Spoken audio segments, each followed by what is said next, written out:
Bienvenue sur DMG TV, les histoires mystiques. Tu es nouveau sur la chaîne, n'oublie pas de t'abonner, de laisser un commentaire, de liker et de partager. Tu vas raconter une histoire et un numéro à l'écran sur le plus 237 655 81 90 17. Envoie ton histoire et on va jouer sur YouTube, Facebook et TikTok. On poste plusieurs histoires tous les jours sur YouTube, la chaîne c'est DMG TV. On a aussi une deuxième chaîne YouTube, on poste tous les 14 h. La chaîne c'est DMG TV, histoire mystique exclusive. On a une chaîne Facebook DMG TV et TikTok DMG TV. D'ailleurs, les directs c'est sur TikTok les mercredis et vendredis à 20h00 heure du Cameroun. Donc je t'invite à t'abonner sur toutes nos plateformes pour ne pas manquer les vidéos qu'on poste avec des histoires mystiques. Voilà, donc on va écouter aujourd'hui des histoires mystiques. S'il vous plaît, laissez un like. Ce qu'on fait c'est pour sensibiliser. Et donc, première histoire. Bonjour DMG. Bonjour à toute la communauté. Je suis une de vos abonnés et le fait d'entendre les autres histoires m'a vraiment donné l'envie et le courage de raconter la mienne. Je suis une Camerounaise du Grand Nord et tout commence à ma puberté. Aux environs de mes 13 ans et demi, j'ai eu mes premières règles. Après cela, j'ai commencé à voir un homme dans mes rêves. La première fois, il s'était à carreau, mais de plus en plus, il se rapprochait. Un peu comme quand on va attirer un enfant. Aujourd'hui, on est loin. Demain, on se rapproche un peu plus. Après-demain, on lui donne des bonbons, ce genre de choses. Au point où on a sympathisé, on est devenus proches. Des bons amis, mais dans les rêves. Et au début, je ne voyais pas d'inconvénient. J'étais une jeune fille très réservée, très timide. Je n'avais pas beaucoup d'amis, très calme. Et je pensais que c'était mon cerveau qui avait créé cela pour que je puisse me détendre dans les rêves. Il m'amenait voir des endroits, visiter des endroits que je ne pouvais pas voir ici. Des bels endroits, on se promenait, on riait, on s'amusait. C'est vrai que c'était un jeune homme, moi une petite fille, mais j'avais 13 ans et demi et j'étais naïve. Maintenant, lorsque j'ai eu 17-18 ans, il a commencé à se montrer un peu possessif. Je me faisais assez courtiser. Il se montrait jaloux. Je ne savais pas pourquoi, mais ça ne me dérangeait pas plus que ça. De toutes les façons, les hommes qui me faisaient la cour ne m'intéressaient pas. Et une nuit, lorsqu'il a apparu, il me dit tu viens, j'aimerais te montrer un endroit. Et moi je dis d'accord. Il me dit tu vas adorer. Je dis ok. Et on est parti dans un endroit vraiment beau. Oui, très beau. C'est la première fois que j'avais vu un tel endroit et ça a été même la dernière fois. C'était franchement un très très bel endroit. Une fois là-bas, on s'amusait, on se promenait, il y avait du vent, des grands arbres, c'était vert, c'était beau. À un moment, il s'arrête, il se met devant moi, il me caresse la joue, il me tient la main. Il me dit, je serai toujours là, tu es à moi, tu m'appartiens. Et moi je souris, je ne vois rien de bizarre dans ça. Je le regardais et j'avoue que ce jour-là, pour la première fois, j'ai vraiment réellement vu son visage. Parce qu'avant même si je le voyais, c'est comme si je ne le voyais pas. Quand je me réveillais, j'étais incapable de le décrire. Mais cette fois, c'était différent. Je l'ai vu et j'ai vu un jeune homme devant moi, très grand, très beau. Franchement, c'est comme si on avait pris la représentation d'un bel homme que j'ai dans ma tête et on l'avait mis devant moi. C'était incroyable. Je n'ai pas vu le mal venir. J'ai accepté ce qu'il a dit. Il m'a serré très fort dans ses bras et on s'est embrassé pour la première fois. À partir de là, les choses ont changé. Les choses ont changé parce que souvent je me réveillais avec cette impression d'avoir couché avec quelqu'un. Je me réveillais avec des douleurs en entrejambe, souvent des échymoses et des bleus au niveau des cuisses. Souvent j'avais mal, franchement partout, et sans savoir vraiment ce que j'avais fait la nuit. Et souvent même, je rêvais que je faisais l'amour avec quelqu'un sans vraiment savoir qui c'était, ni même quoi d'ailleurs.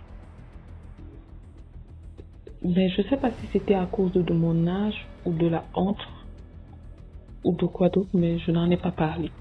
Je n'en ai parlé à personne.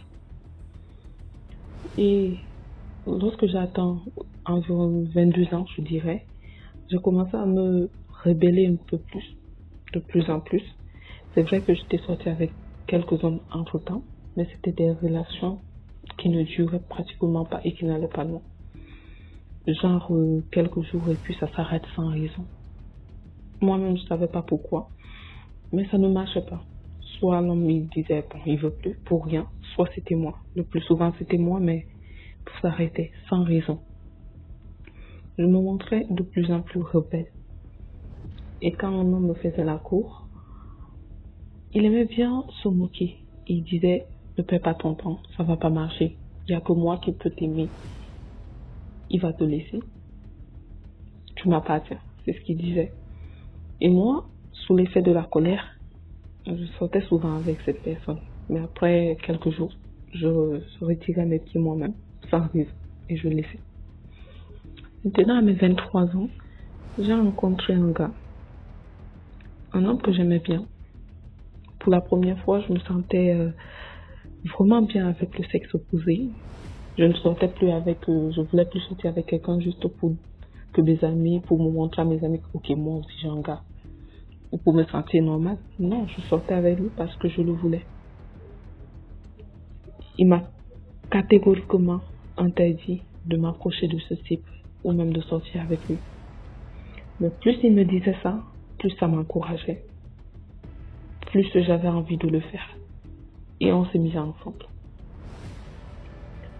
Maintenant, j'ai eu la mauvaise idée, n'est-ce pas, de vouloir coucher avec mon petit ami, le vrai.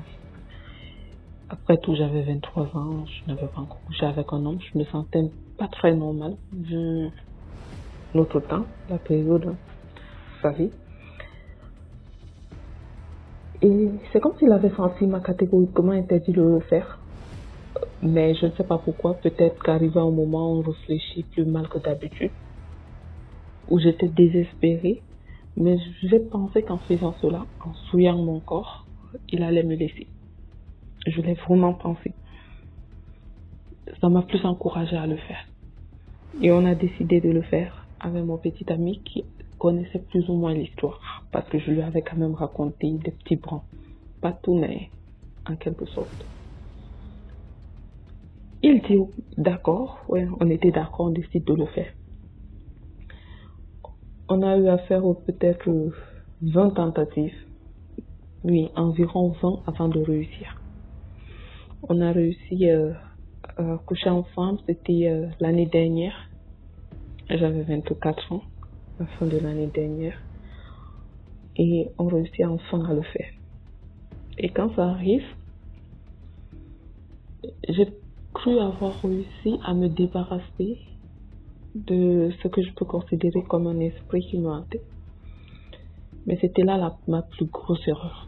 Il a disparu quelques jours. J'étais contente, j'étais aux anges et je me suis dit, ah, enfin, je suis normale, je suis comme toutes les filles de mon âge, j'ai un petit ami, je suis plus vierge et tout ce qui va avec. Et c'était une grosse erreur parce que après quelques jours, il est revenu, mais il se montre franchement violent et agressif. Là, quand je me réveillais, j'avais franchement l'impression qu'on m'avait défoncé toute la nuit.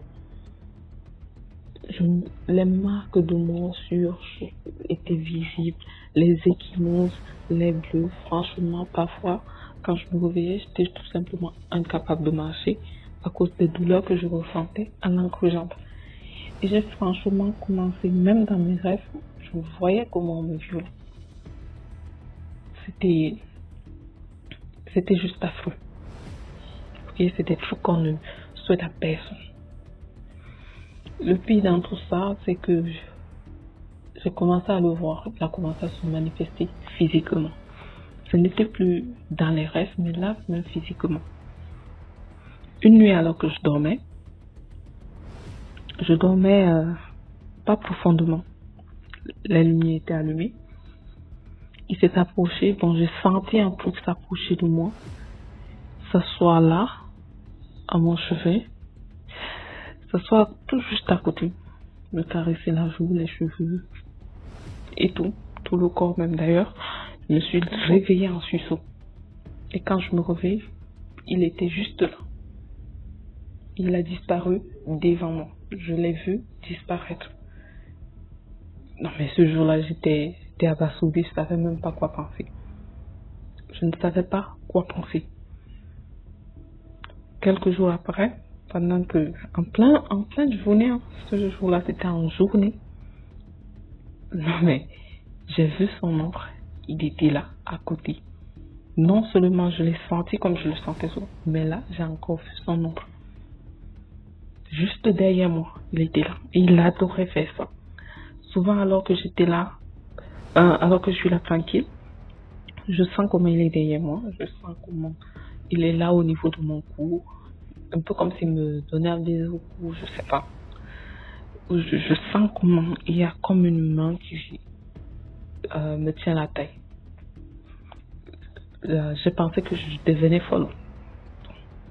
J'ai pensé que j'avais un problème mental. Alors je décide de me faire consulter. Je suis allée dans plusieurs endroits, en santé mentale et tout. Tout ce qu'on me dit, c'est que ok, vous souffrez de dépression ou bien vous êtes trop anxieuse. Alors c'est tout ce qu'on trouve. Et jusque-là, je ne parviens pas à savoir exactement ce qui ne va pas, c'est quoi mon problème. Est-ce que c'est vraiment mon esprit qui a juste imaginé des choses ou est-ce que je suis, comment dire, hantée ou qu'est-ce qui se passe? Je suis incapable d'expliquer ou de dire cela. Et quelques temps après, bon, avec mon petit ami, on se brouille sans raison pour rien. Ça ne marche plus, je sais pas. Et quand celui-là part, monsieur revient dans les rêves. Il est là, comme si rien ne s'était passé, tout gentil. Un peu comme avant au début, il est là. Et je suis dépassée. Je suis dépassée.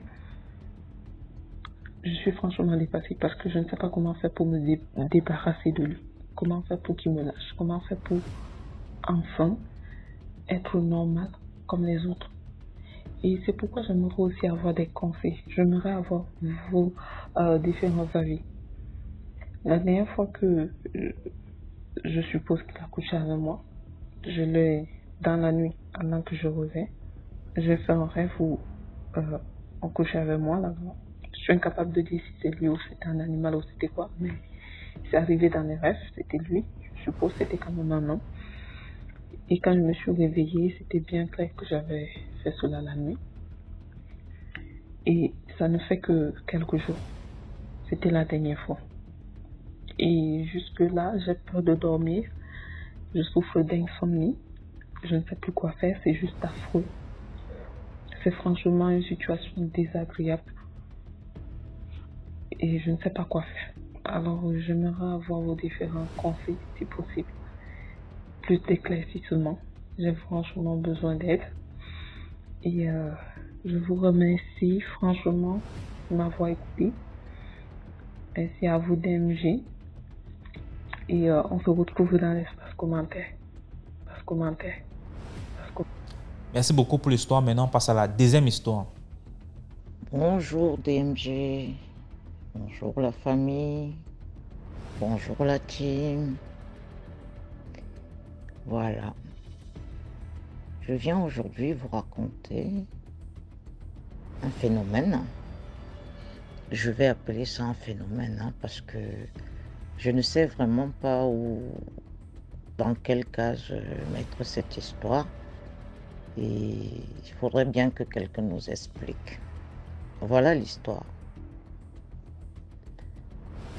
Un frère à moi, cousin, ses frères, amis, ses frères, ok? Nous sommes des Africains. Donc un frère à moi, il était là plus de 25 ans. Ils aimaient tous s'entendre qu'ils vont en aventure, C'était la mode, hein. C'était la mode, il n'y avait pas encore des catastrophes.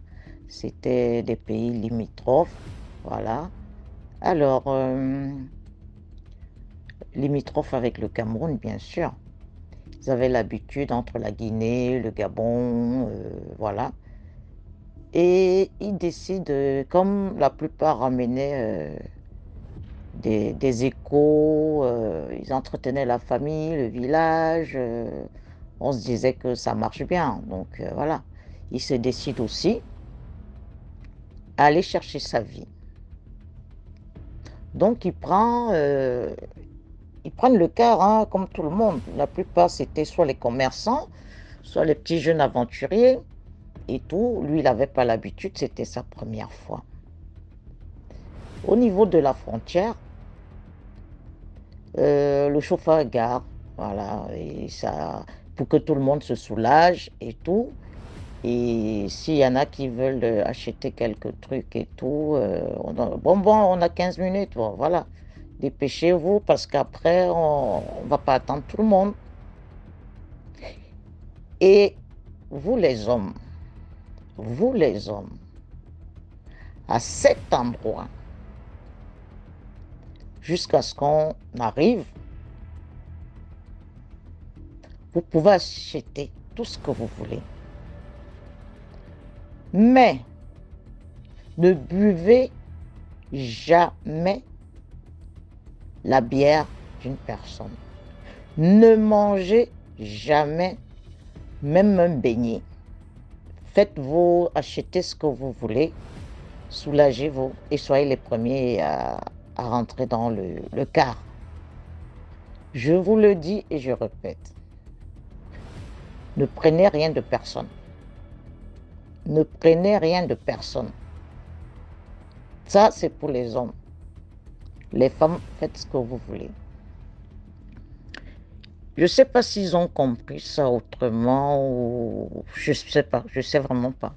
Ils sont descendus du car et je ne sais pas si c'est l'hypnose, si c'est une autre dimension. Je ne comprends pas. Le cousin, il descend, il se soulage. Il n'a rien à faire, il faut que tout le monde soit rassemblé. Et il y a un monsieur costaud, sympa, avec le sourire. Alors mon petit, vous allez chercher la vie, hein? Ah oui, papa, on va chercher, on va aussi se débrouiller, c'est, voilà. Ah, vous êtes courageux, les enfants, vous êtes courageux. Bon, viens trinquer avec moi. Ah, je suis pressé, tout. Non, non, on prend un verre là-bas et voilà. On va partager. Ici, on a l'habitude de partager, hein. Le cousin va prendre un verre. Il boit avec le monsieur. Toute la convivialité du monde. Et à peine il a pris une gorgée, le bar commence à se remplir. Ça faisait bar épicerie, hein. On trouve le bar, bien sûr. Il y a du pain, il y a des sardines, il y a... Voilà. Donc, ça commence à se remplir autour de lui. Il est dans un état euphorique comme ça, là.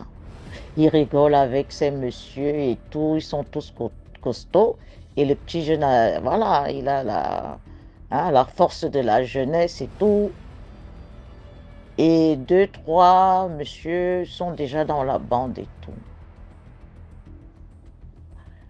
Ils ont juste demandé, le chauffeur a envoyé une dame de donner son nom pour relever sa carte d'identité. Ils sont entrés dans le car et le chauffeur a démarré le car. Les autres disent, mais chauffeur, il reste un là, le petit. Le chauffeur dit, on ne peut plus rien faire pour lui. On y va. Oh, mais, calmez-vous. Moi, je fais mon travail. Celui qui veut, il descend, il va les rejoindre. Tout le car a fermé son clapet parce que c'est les chauffeurs. Ils savent de quoi ils parlent. Et tout le monde a été averti. Les hommes, ne touchez à rien. Achetez ce que vous voulez. Ne prenez rien de cet endroit. Voilà qu'ils avancent. À un certain moment, ils ont dépassé ce village. Ils sont un peu plus posés. Et là, le chauffeur leur dit, dans ce village, il y a une dame. Cette dame est mariée à plus de 30 hommes. Les hommes sont ses esclaves. On la lave, on met le vernis, on l'habille. Certains font des tâches ménagères. Ça cuisine, ça fait tout. Ils vont au champ, ils font les cacao, machin, toutes les plantations. Elle est riche, elle ne bouge pas, elle est riche. Ils vont vendre partout, ils reviennent. Cette dame ne bouge pas. Donc, ce sont ses propres maris. Quand une voiture, un car s'arrête par là, ils viennent voir les petits jeunes bien costauds et tout, parce que ça vieillit aussi chez elle, hein, ça vieillit. Donc après, il faut des muscles, il faut de la fraîcheur, il faut la main-d'œuvre. Dès qu'ils viennent, on ne sait même pas qui va se pointer. Et les gens qui habitent là, eux, ils savent. Ils savent. Donc, ils ne vont pas te dire directement devant, ils risquent leur tête. Hein. Non, non, le monsieur là, laissez ce gamin. Chacun pour sa gueule. On a dit, oubliez ce garçon, on n'y a plus rien à faire. Dès qu'ils te prennent, ils te parlent, tu bois un verre, tu manges un beignet, c'est foutu pour toi. C'est foutu pour toi. Même un commando vient racler le visage. Non, non, non. Tu vas le chercher, viens, on rentre, il te demande d'aller voir sa femme. Il n'y a pas, ça dit que 30, 40, 50, vous seriez tous ses maris, quoi. Il n'y a pas une fille qui traîne par là. Et ça s'arrange toujours à avoir une seule fille qui fera le relais. Donc, elle te forme là, on commence à s'occuper de toi, toute petite et tout, et tout, et tout. Une histoire de fou. Alors, ce cousin est là-bas depuis des années. Depuis des années. Je vais au deuil de sa maman pour un fils unique. Je demande comment il va, il vous parlait d'aventure. Personne ne me répond. Personne. C'est mon frère qui m'appelle à côté pour dire écoute, il reviendra jamais. Il reviendra jamais, il est mort. Non, non, non, non, non, il reviendra jamais. Il est marié. Mais qu'est-ce que c'est que ce mariage où tu ne peux pas rendre visite à ta famille? Il me raconte l'histoire, je dis mais c'est fou cette histoire. À chaque fois qu'il y a deuil, ils partent, ils lui passent le message. Et il doit passer le message devant la dame. Hein. Et la dame juge s'il est bon et quelle somme il a envoyé à la famille selon les besoins.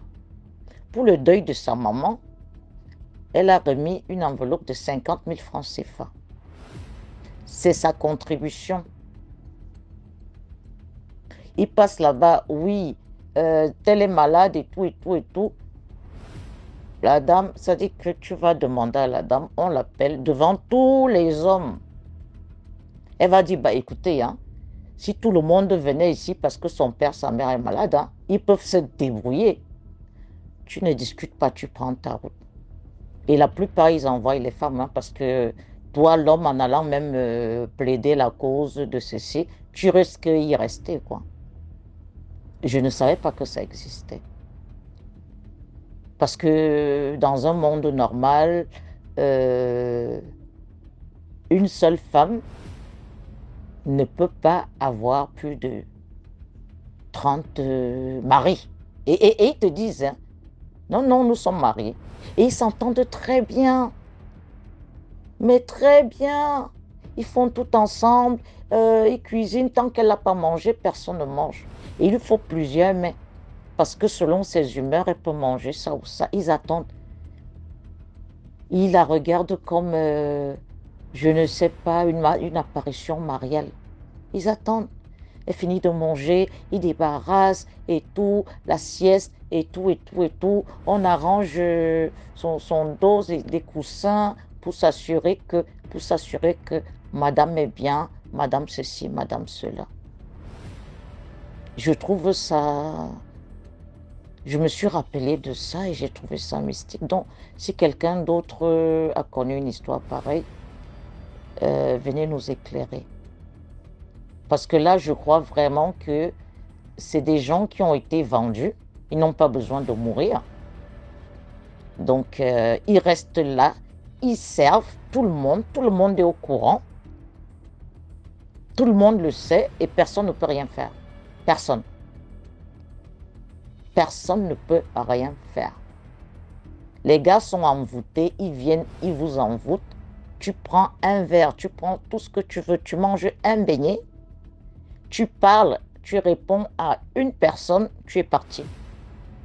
Et tu vois comment ton frère est en train de partir comme ça. Le chauffeur appelle, donc ils ne klaxonnent plus. Vous êtes avertis une seule fois et tous les chauffeurs le savent. Une seule fois, ils précisent avant de sortir du car, ne touchez à rien, ne faites rien. Si vous voulez acheter un truc, achetez et rentrez. Voilà comment un cousin est resté dans cette ville ou ce village. Voilà. On s'attend plus à un retour, on s'attend même plus à un cadavre pour enterrer, on s'attend plus à rien. On sait que, bon, il est parti, il est parti. Parti dans la journée, parti parce qu'il est mort. Bon, bref, il est parti. Vous imaginez la douleur. Vous savez que quelqu'un vit, il est tenu esclave quelque part, aux yeux, au su de tout le monde. C'est dur, c'est dur. Je ne pense pas que ce soit naturel, vraiment. Donc la famille, continuons à faire attention. Rien n'est acquis, on apprend tous les jours. Donc veuillez partager, ça fait du bien. Likez, ça soutient la plateforme. Et commentons, ça peut apporter des solutions et voilà, ça donne la force. Je vous souhaite bien le bonsoir. Au revoir. Merci beaucoup pour l'histoire. Maintenant, on passe à la troisième histoire. Commentez, likez, partagez. Bonsoir BMG, bonsoir à toute la communauté. Je tiens d'abord à exprimer toute ma gratitude pour l'initiative parce que pendant longtemps, j'ai toujours voulu avoir une page sur laquelle je pouvais aller un peu traîner pour suivre certaines histoires et heureusement que je suis tombée sur ta page. Je suis vraiment contente parce que tu continues, tu tiens bon, bref, tu te décourages pas. Je tiens à raconter ma petite histoire. C'est vrai que depuis, je suis un peu dubitative. Mais aujourd'hui, j'y repensais et je voyais les bienfaits de Dieu dans ma vie. J'ai décidé de me lancer un peu. Mon histoire se déroule en 2016. En 2016, je faisais la classe de première dans un lycée de la place au Cameroun. J'avais déjà fait la classe de première 6 fois. J'ai composé 5 fois parce qu'il y a une année, et bon, j'avais pas étudié, je suis pas partie. Bref, j'étais un peu une fêtarde, j'étais plus dehors, les cahiers, c'était pas trop mon truc. Mais la 6e année, je crois, j'avais déjà décidé de ne plus repartir à l'école parce que j'étais déjà un peu découragée et je me disais que j'étais déjà à un âge avancé. Heureusement que j'avais parlé avec un de mes ex avant. Il m'a dit non, tu n'as pas à te décourager. Moi, j'ai eu mon probatoire, j'étais un peu plus vieux. et toi, tu es encore trop jeune, donc tu peux réessayer. J'ai donc décidé ce jour-là que d'accord, je vais réessayer, mais il y a quelqu'un qui doit mourir. Soit le probatoire meurt, soit moi je meurs. Bon, quand j'ai fini de dire ça, je suis repartie à l'école l'année d'après. Quand je suis partie, bon, je faisais les petits efforts quand même, je me battais parce que je me suis dit, ah, faut quand même que je mette le paquet et tout. Je me suis outillée pour présenter mon examen. L'histoire donc commence pour entrer, bref, pour aller à l'essentiel. Quand je pars, l'histoire, ça commence quand là? Un mois, je crois, un mois avant mon examen, j'ai mon téléphone, l'écran s'est cassé. Quand l'écran s'est cassé, j'avais tellement la tête dans mon examen que c'était même pas trop important pour moi. Je me suis dit que j'allais trouver une solution après les compos. Donc, c'était pas bien grave parce que ça me distrayait déjà. Donc, c'était une aubaine pour moi. J'ai donc décidé de rester comme ça. Je recevais juste des appels, je pouvais plus lire les messages. Un mois plus tard, je crois que je suis tombée malade, peut-être à une semaine de l'examen, chose qui ne m'est jamais arrivée. Je suis tombée malade, malgré ça, je lisais toujours mes cours, là, j'étais couchée, je lisais et je me disais toujours que quelqu'un doit mourir cette année. J'ai fait des efforts, je suis partie composer, ça n'allait pas beaucoup, mais je pouvais quand même me lever, je suis partie composer. Quand je pars composer, j'ai commencé à écrire, j'ai fini d'écrire tout ce que je connaissais. J'ai essayé de demander à mes camarades. Ils ne connaissaient presque pas. Genre, bref, du moins ce que j'avais déjà sur ma copie, il avait également. Ça m'a découragée et puis j'ai dit d'accord, je vais travailler seule puisque ça ne sert pas à grand chose. J'ai fini de composer. Quand je suis rentrée, les résultats sont sortis quelques temps après. Elle m'a samedi, oui, c'était samedi. Il y a un de mes professeurs, parce qu'à l'époque, là, je sortais avec un de mes professeurs. Il m'a appelé, il me dit, mais tu as réussi, il faut arroser et tout, et tout, et tout, et tout. Je lui ai dit, ah, je vais d'abord me rassurer que ce soit le cas, parce que je ne veux pas arroser un truc. Il me dit, non, tu as réussi. Je lui ai dit, d'accord, je vais aller me rassurer. Le dimanche, là, je suis partie au lycée. Évidemment, le lycée était fermé, puisque c'était un dimanche. C'était fermé.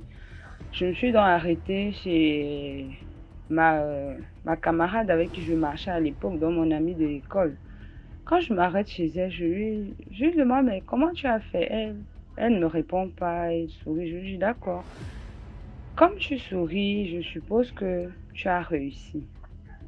Elle me dit, mais toi, tu as échoué, non? Mais tu souris.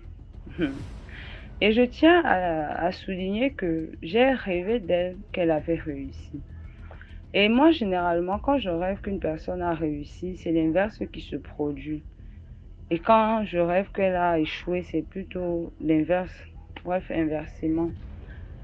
Je lui dis non, moi, je n'ai pas échoué, j'ai réussi. Elle me dit, comment ça? C'est à l'instant là qu'elle appelle un de nos camarades. Quand elle appelle notre camarade, je dis effectivement, elle a réussi. Je dis, ok, il n'y a pas de problème. On a fini de causer là et tout. Moi, je suis partie puisque j'avais un gars là, mon titulaire de l'époque qui vivait dans les parages. Je me suis arrêtée chez lui, histoire de lui annoncer la nouvelle puisque c'est lui qui payait mes études et tout. Quand j'arrive et tout, je lui dis que ouais, j'ai réussi et tout, mais il me dit que non, cherche à te rassurer, il faut que tu voies ton nom. Je lui dis que le lycée est fermé, moi j'étais au lycée, c'était fermé. Il dit non, fais tout pour voir d'abord ton nom. Je rappelle mon professeur là, je lui dis que mais est-ce que tu es sûr que j'ai réussi? Il me dit mais ton nom c'est tel nom? Je dis oui. Il me dit voilà, j'ai les listes. Si tu as un téléphone, en gros, il y a un numéro WhatsApp via lequel je peux te transférer. Tu m'écris et puis je vais te transférer. Je l'ai fait et puis il m'a envoyé la liste, effectivement. J'avais réussi. J'ai donc pris ma puce histoire de l'insérer dans un téléphone et voir un peu comment les gens m'ont félicité, quoi. Quand je mets, le seul et l'unique message que je reçois, c'est celui de ma camarade là qui me dit que Asia, ma puce, l'année prochaine n'est pas fériée. Moi, je dis au gars que vraiment, moi, je comprends pas. Parce que demain ou après-demain, on va dire que je suis méchant, je suis quelqu'un de bizarre. Ça, c'est encore quel comportement comme ça, là. Je lui dis, d'accord, il n'y a pas de problème. Il me dit, non, toi, tu es trop bizarre. Pourquoi maintenant tu veux te fâcher? Pourquoi tu veux t'énerver? Je dis que non. Ça, c'est des signes pas très bien. Puisque moi, j'avais déjà dit que l'année, si quelqu'un devait mourir, ça veut dire que elle m'a écrit samedi. Les résultats sont sortis un samedi. C'est samedi qu'elle m'a déposé son message. Et c'est dimanche devant moi qu'elle appelait un de nos camarades pour se rassurer que j'ai réussi.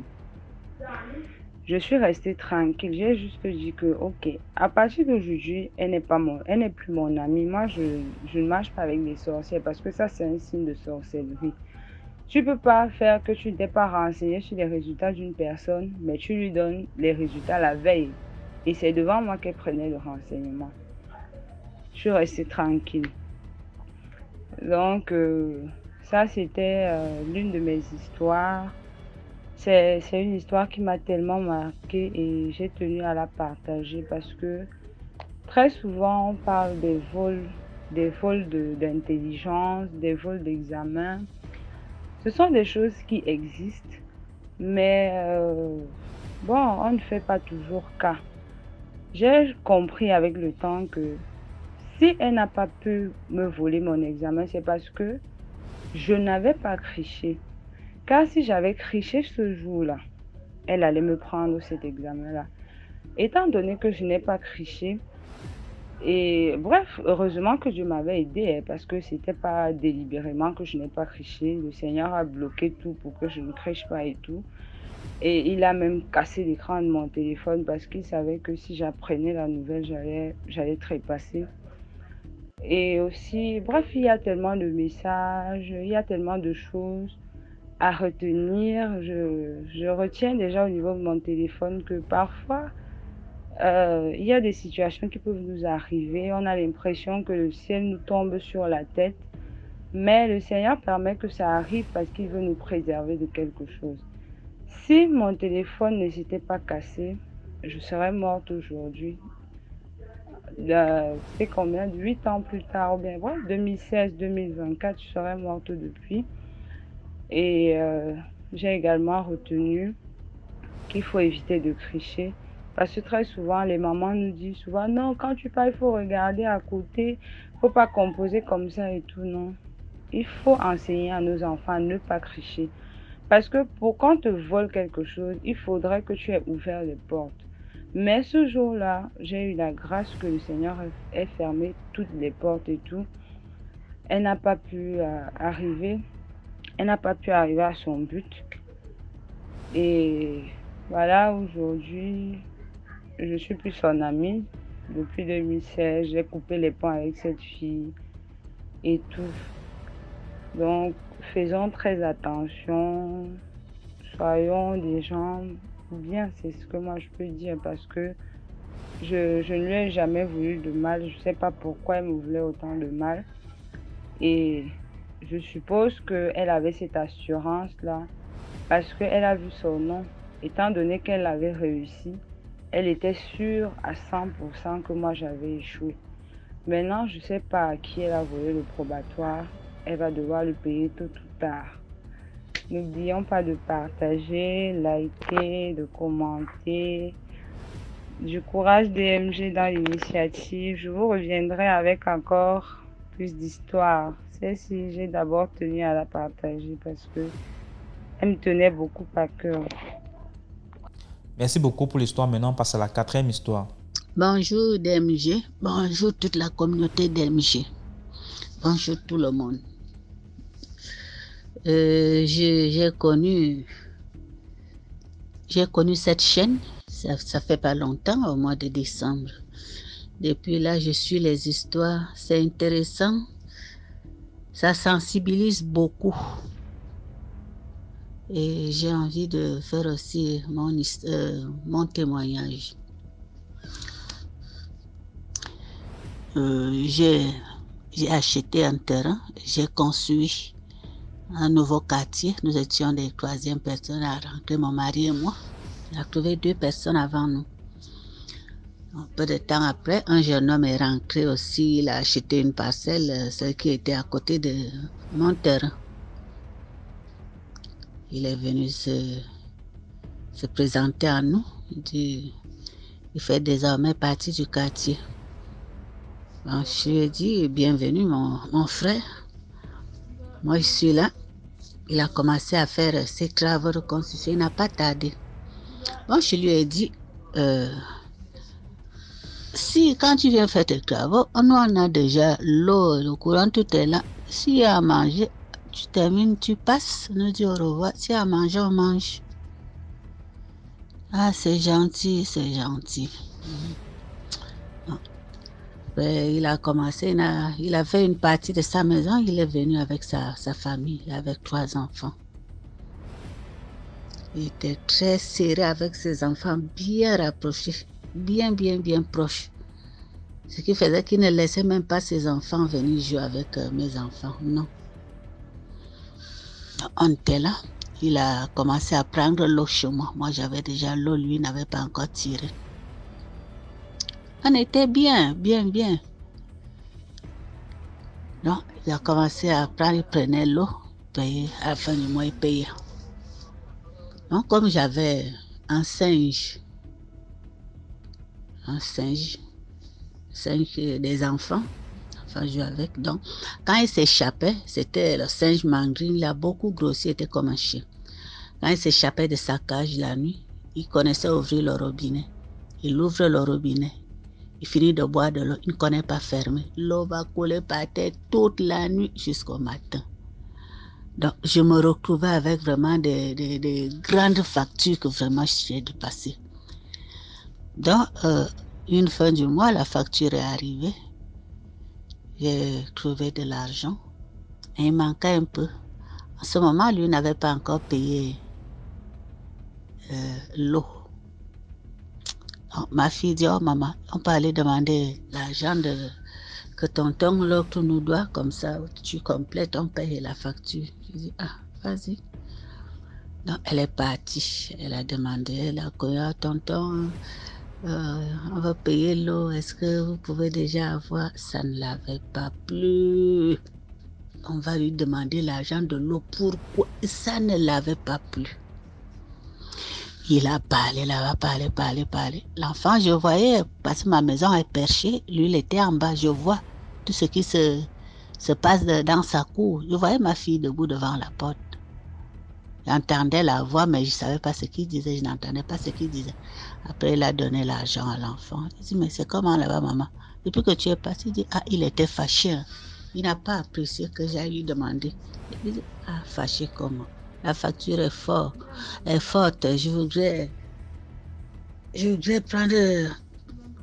voulais prendre sa part aussi pour ajouter, pour payer la facture.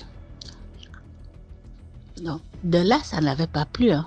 Il n'a plus jamais puisé l'eau chez moi. Il puisait maintenant l'eau chez la voisine qui était plus proche de la route. Il dit, ah, je ne l'ai pas chassé. C'est lui-même qui n'a pas voulu. C'est pas grave. Après, il a coupé le bonjour, ni à moi, ni à mon mari. Même les enfants avec lesquels il jouait souvent, il blaguait souvent à mes enfants. Il a coupé tout. Il ne voulait plus nous parler. Ah, c'est pas grave. Il disait qu'avec le temps, il va se calmer. On est resté comme ça longtemps, plus d'1 an. On était comme ça. Dans un temps, j'ai commencé à sentir dans la nuit.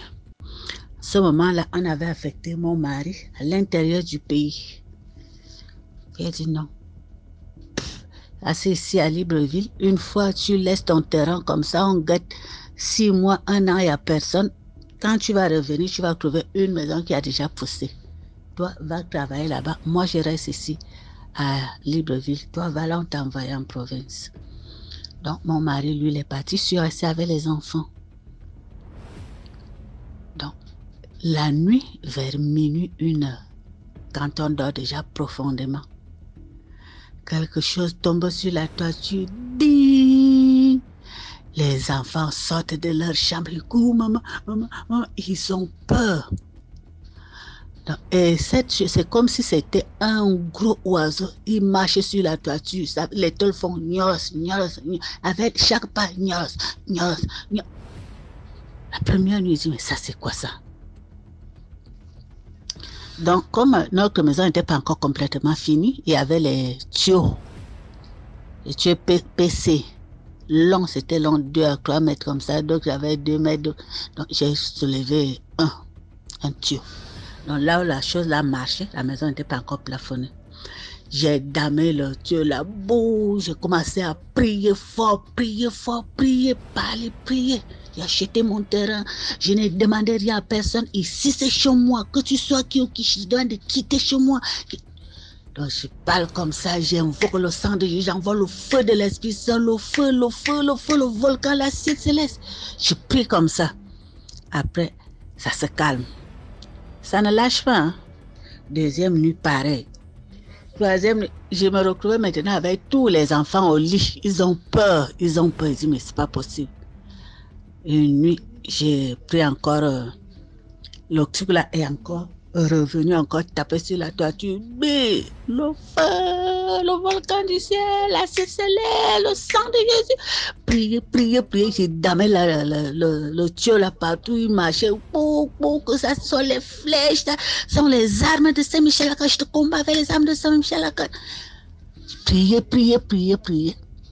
Donc, une nuit comme ça, j'entends comme ça saute, comme un oiseau qui s'envole. Il a tapé les ailes 3 fois. Vous. Et c'est comme si, quand il s'est envolé comme ça, c'est comme si il s'est posé quelque part dans ma cour. Parce que dans la cour, j'ai les arbres fruitiers, les manguiers, les goyaviers, les bananiers, les cocotiers. Dans la cour. Il dit, où que tu sois dans mon terrain, sur mon territoire, je t'envoie le feu de l'Esprit Saint, le volcan du ciel. J'ai continué dans la prière. Après, je me suis déshabillée, nue, sur maman jumeau 2 fois.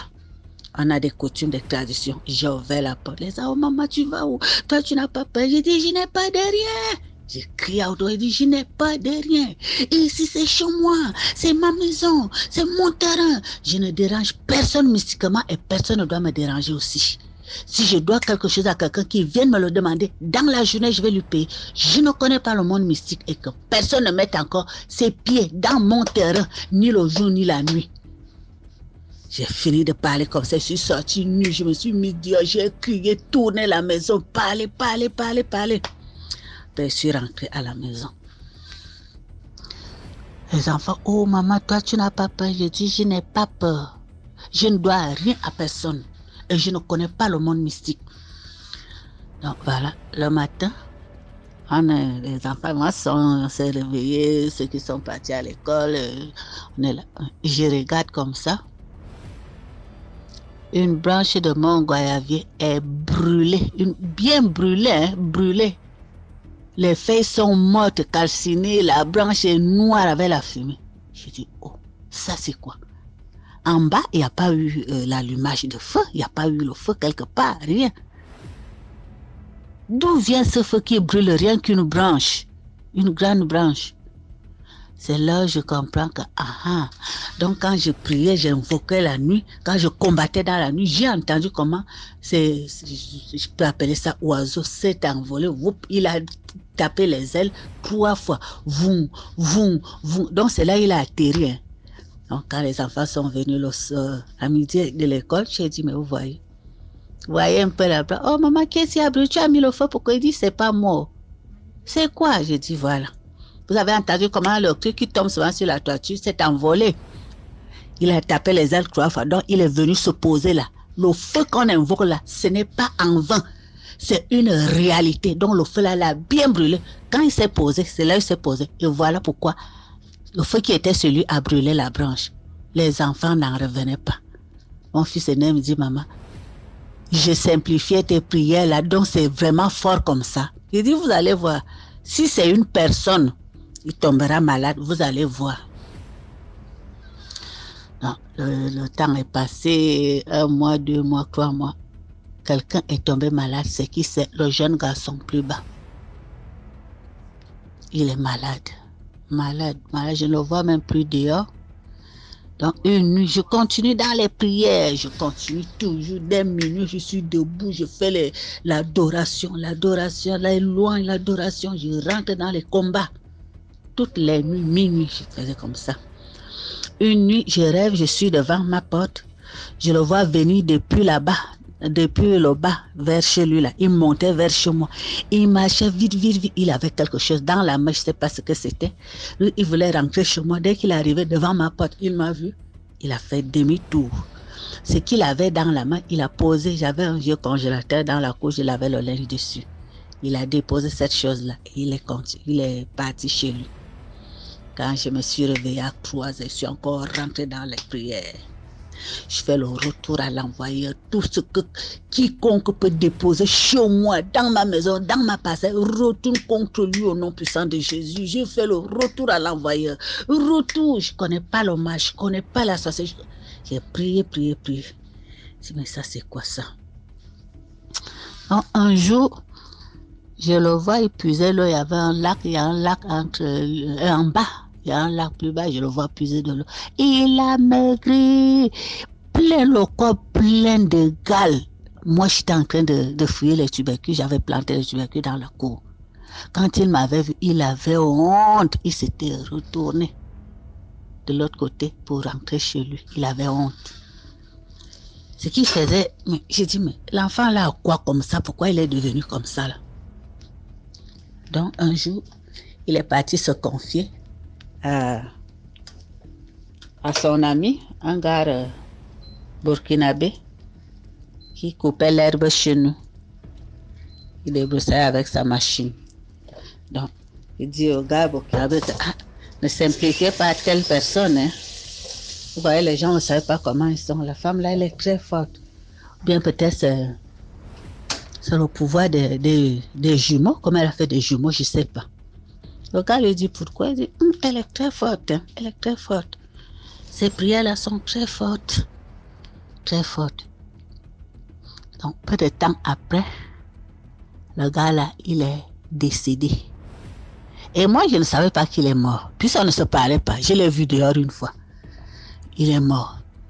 Donc, je voyais ses parents sont venus avec un gros camion enlever les choses, machin. Je me dis, peut-être il veut voyager, je connais. Je ne sais pas qu'il est décédé. C'est là la voisine qui à la sortie vient là-bas me dit, madame, est-ce que c'est que Guy est décédé? Il dit quoi? Décédé comment? Donc elle me raconte des choses, elle me dit que tout son corps était brûlé, il avait des ampoules partout, son corps. On ne sait pas ce que c'est, comme si on a jeté le serpent au feu. Tout le corps était éclaté, là il meurt là. Au fond de moi, j'ai dit, mon Dieu, le feu de l'Esprit Saint, c'est ça la réalité. Mais il était déjà mort dans leur monde là-bas, il cherchait maintenant à échanger quelqu'un, il cherchait maintenant à entraîner quelqu'un. Quand il est tombé chez moi, le feu l'a brûlé. Donc, le gars, il est mort. J'ai pleuré puisque je l'ai connu et au fond de moi, je n'avais aucun problème avec lui. J'ai pleuré. J'ai appelé mon mari, je lui ai tenu au courant, il me dit, c'est pas possible. Donc, la morale de cette histoire, c'est que il faut vivre dans le sang de Jésus, il faut vivre dans la prière, les invocations à tout moment, la louange. Personne ne connaît la prière, mais la parole qui vient du fond de ton cœur, dans la pureté, Dieu écoute et il exauce. Personne ne va dire, moi je connais prier, non. Mais la parole que tu adresses à Dieu, il écoute. Le feu, moi je n'avais aucun pouvoir, je n'ai pas 4 yeux pour voir ce qui se passe dans le monde de la nuit. Donc je ne savais pas qu'il est venu, le truc qui tombait sur ma toiture, c'était lui. Donc le feu l'a brûlé. Donc, ne négligez pas la prière, ne simplifiez pas. Tu peux être bien avec quelqu'un en journée sans savoir que lui te guette la nuit. Il attend moindre occasion pour te pénétrer.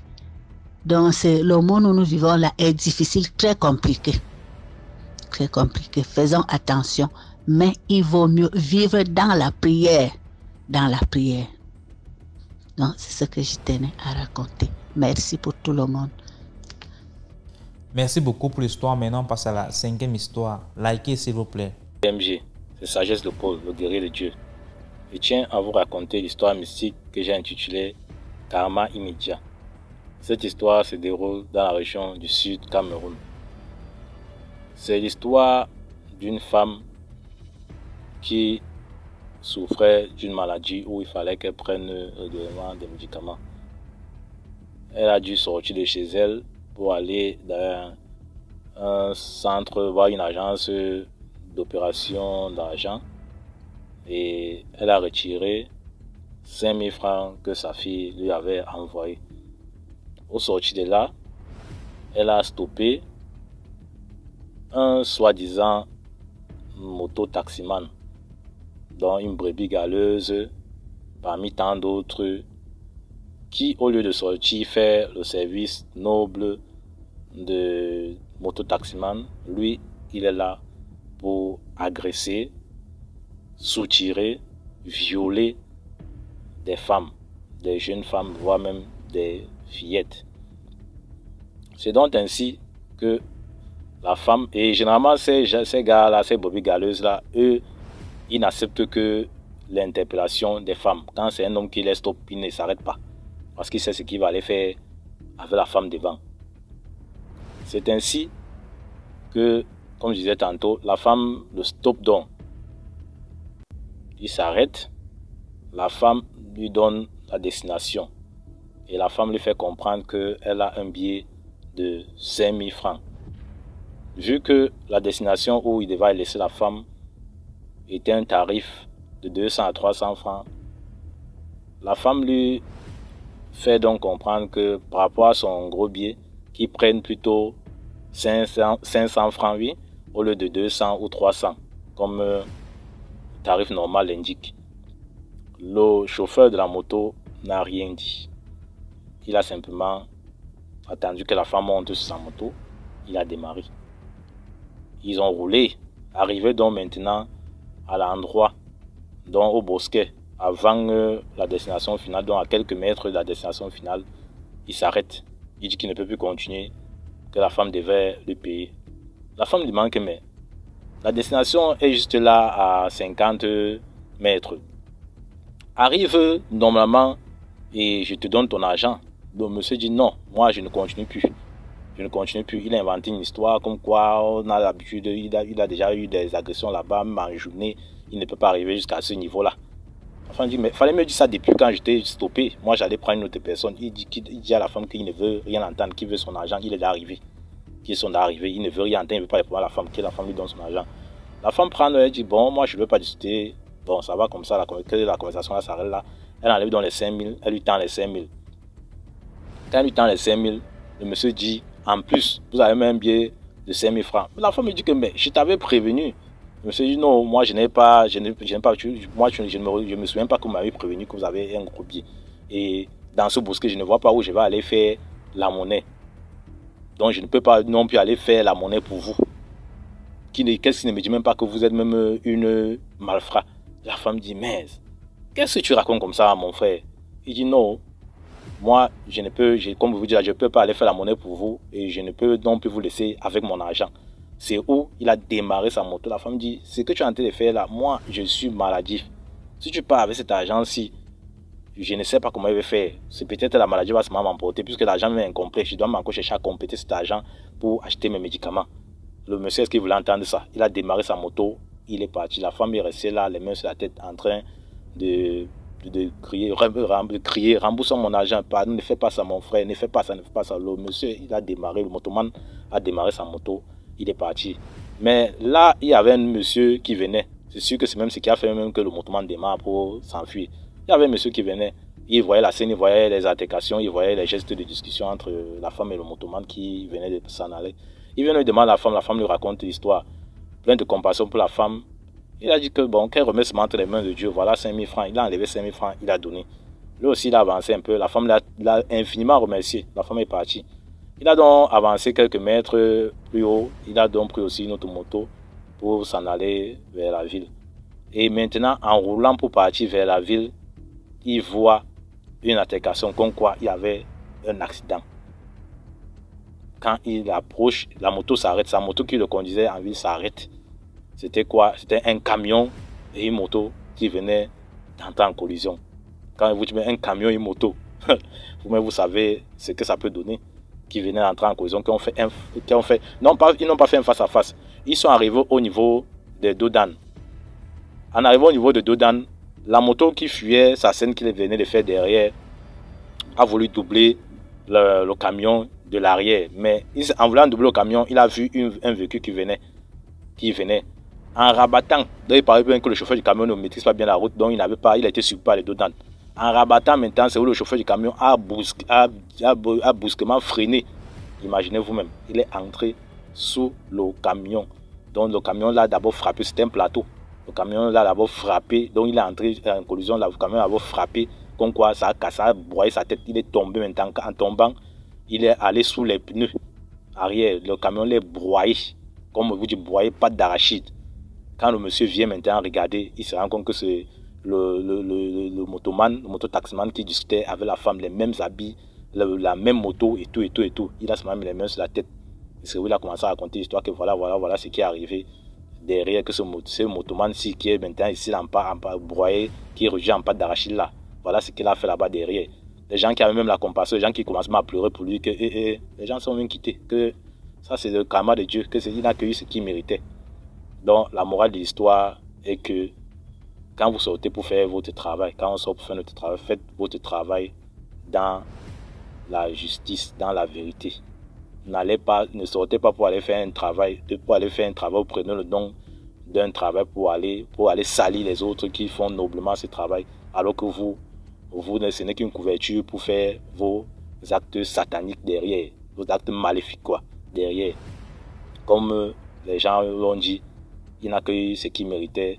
Et comme la femme disait quand il fuyait, que je te remets entre les mains de Dieu pour ce que tu es en train de me faire. Et voilà donc la justice de Dieu. Pour vous dire aussi que la justice de Dieu est plus grande que celle des hommes. Voire sa vengeance est plus terrible que la vengeance des hommes. C'était l'histoire que je tenais à partager à la grande famille DMG. C'était Sagesse de Paul, le guerrier de Dieu depuis la ville de Kribi. À vous de liker, de commenter et de partager. Surtout de vous abonner à la chaîne DMG TV. Parce qu'avec DMG TV, l'esprit de l'être humain, ça ne veut plus de monde parallèle, c'est-à-dire le monde visible et invisible. Je vous remercie de m'avoir écouté et à plus pour une nouvelle histoire mystique.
Merci beaucoup pour l'histoire. Maintenant, on passe à la 6e histoire.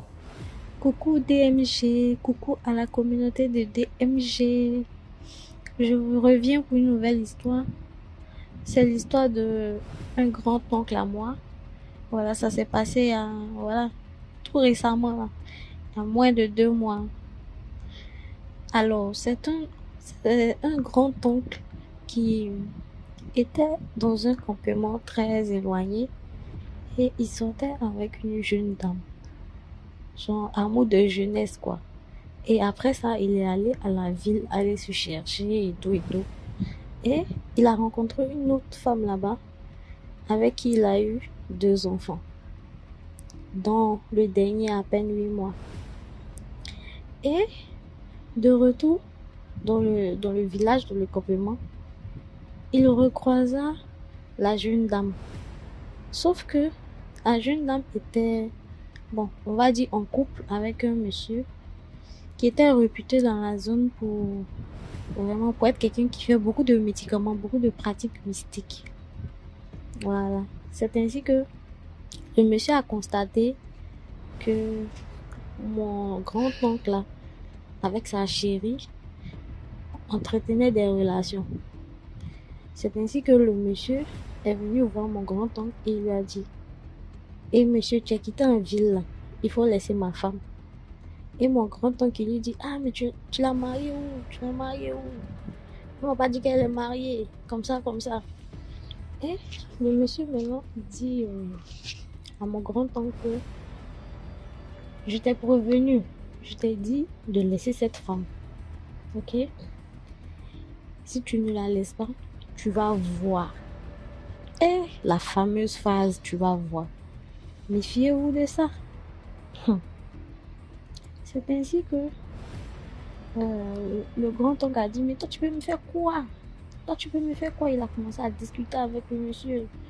Discuter. Toi, tu peux rien me faire, tu peux rien créer, tu peux rien faire du tout. Ok. Donc maintenant, a commencé à se chamailler avec le monsieur et tout et tout. Et ses amis sont venus: "Ah non, frère, non, ne te dispute pas avec lui, ne te dispute pas avec lui, ok, laisse tomber." Pendant ça, mon oncle a laissé tomber. Quelques jours après, pas quelques jours, et quelques semaines après, il ressentait une fatigue vraiment très intense. C'est les gens du village, je s'est dit: "Ah non, c'est un petit palu qui est en train de me fatiguer. Attends, je vais prendre les plantes." Il a pris les plantes, tout. Mais ça n'allait pas. Il est venu en ville. Quand il est venu en ville, il a commencé à faire des examens et tout. On lui disait que non, il n'y a rien et tout. Donc il se disait: "Ah, mais il y a quoi? Et puis je suis fatigué, je ne me sens pas bien, on trouve rien, tout ça.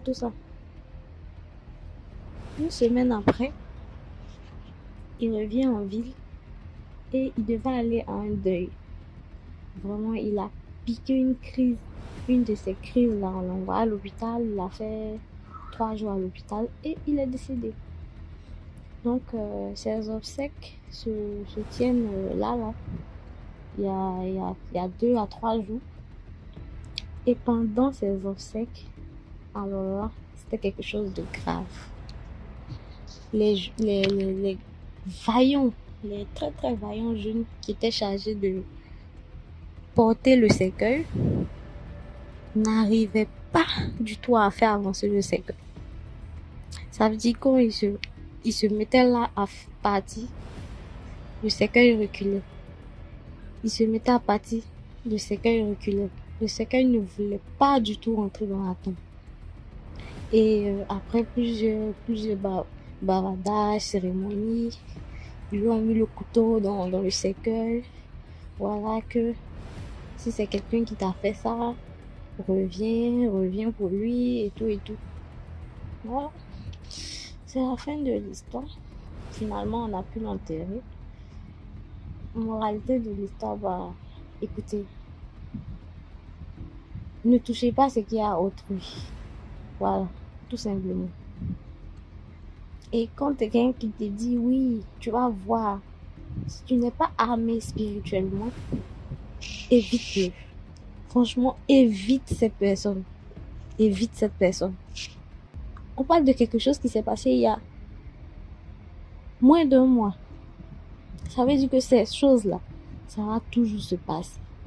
Prenons nos dispositions et puis vraiment, méfions-nous. Voilà, c'était tout pour l'histoire. N'oubliez pas de vous abonner, de liker et surtout de partager la chaîne. Parce que c'est dans les partages que nous on a connu la chaîne de DMJ. Donc, n'hésitez pas à partager. Bye bye.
Voilà, c'est tout pour aujourd'hui. J'espère que vous avez aimé la vidéo d'aujourd'hui. Commentez, likez, partagez. Si Tom Schnezois a raconté, envoie ton histoire numéro à l'écran. On se prend demain pour une autre vidéo. Ciao.